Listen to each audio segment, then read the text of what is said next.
구찌, 페라가모, 프라다. 이 브랜드들은 항상 세일을 하고 있는데 이 브랜드들의 공통점이 혹시 뭔지 아시나요?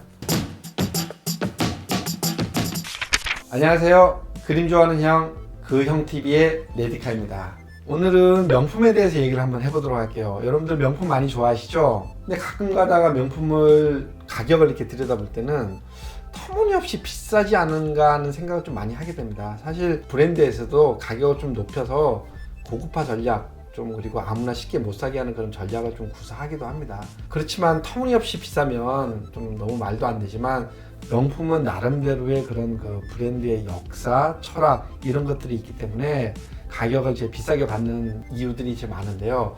오늘은 간단하게 명품의 역사에 대해서 한번 좀 살펴보도록 하겠습니다. 여러분들 프리미엄 아울렛 가끔 쇼핑하러 가시죠? 주말에 가보면 사실 사람들이 되게 많이 있는데 프리미엄 아울렛에 가시면 거기서 보시는 브랜드들이 있을 겁니다. 구찌, 페라가모, 프라다. 이 브랜드들은 프리미엄 아울렛에 항상 세일을 하고 있는데 이 브랜드들의 공통점이 혹시 뭔지 아시나요? 눈치 빠르신 분들은 아셨을 건데 이태리 브랜드입니다. 그럼 제가 다른 브랜드를 한번 얘기를 해볼게요. 샤넬, 에르메스, 루이비통. 이 브랜드들을 혹시 프리미엄 아울렛에 보셨나요? 아마 못 보셨을 겁니다. 그러면 이 브랜드들의 공통점은 어느 나라 브랜드일까요? 네, 맞습니다. 프랑스 명품들입니다. 프랑스 명품은 절대 세일을 하지 않습니다. 제가 알기로는 재고가 만약에 남으면 본국에 반품하지 않고 한국에서 불을 태워버린다고 합니다. 아깝긴 하죠. 하지만 그들은 브랜드의 아우라와 가치를 위해서 기꺼이 희소성의 그런 정책을 고수를 하게 됩니다. 그러면 프랑스 명품들은 과연 언제 탄생을 했고 어떻게 그런 아우라와 브랜드 가치를 가지게 되는지 하나하나 살펴보겠습니다. 1848년은 프랑스의 역사에 있어서 아주 중요한 그런 시점입니다. 이때 프랑스에서 나폴레옹 3세가 대통령으로 등극을 하게 됩니다. 나폴레옹 3세의 영부인이 외제니 황후인데 여러분 잠깐 그림 보시겠어요? 아주 그냥 화려한 치장을 했죠. 예, 이 치장이 자신을 돋보이게 하기 위한 그런 목적도 있지만 아주 많은 비밀이 숨겨져 있습니다. 그 비밀은 바로 내수시장을 활성화하기 위한 그런 비밀이 숨겨져 있습니다. 남편이 정치를 하는 동안 외제니 황후는 국내의 간의 수공업을 활성화하기 위한 여러 가지 정책을 실시하게 되는데 가장 대표적으로 파티를 자주 엽니다. 파티와 간의 수공업이 무슨 상관이 있을까? 여러분들 이런 생각을 하실 수가 있는데요. 파티에 가기 위해서는 일단 시장을 해야 되죠.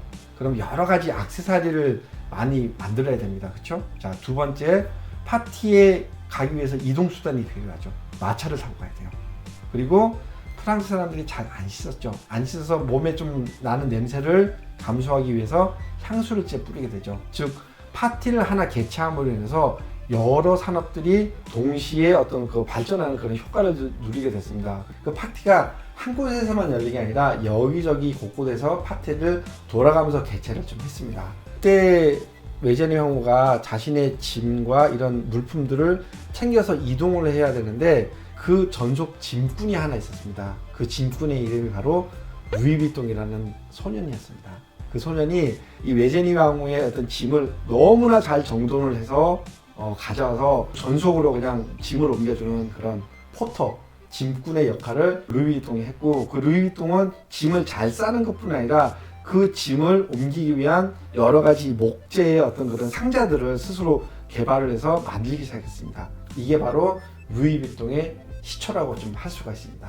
그리고 이제 생각해 보시면 이제 이동을 해야 되죠. 이동할 때 마차를 타고 이동을 하는데 그 마차에 필요한 여러 가지 마구용품들, 안장이나 가죽신 이런 것들을 생산하는 업체가 바로 에르메스. 그리고 아까 말씀드린 이제 여러 가지 이제 귀걸이나 이런 치장들 있죠. 액세서리를 전문적으로 생산을 해주던 사람이 바로 까르띠에. 까르띠에는 그래서 아직도 이런 장식품들 요즘 특히 시계로 많이 좀 유명하죠. 그리고 이제 겔랑이라는 사람이 향수를 만들어서 납품을 했죠.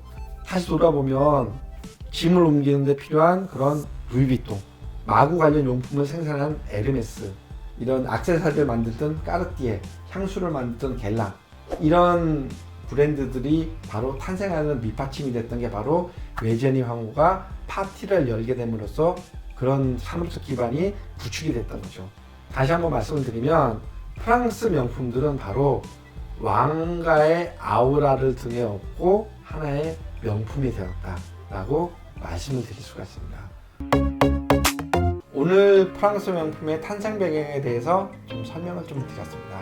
혹시 설명을 들으시다가 샤넬은 왜 얘기하지 않지라는 그런 또 의문을 좀 가지시는 분들이 있을 건데, 샤넬은 아주 독특한 명품의 또 아우라를 갖고 있습니다. 그래서 다음 편에는 샤넬의 탄생과 샤넬이 어떻게 발전했는지 샤넬에 대한 이야기를 또 해드리도록 하겠습니다. 그영TV 구독, 좋아요 부탁드립니다.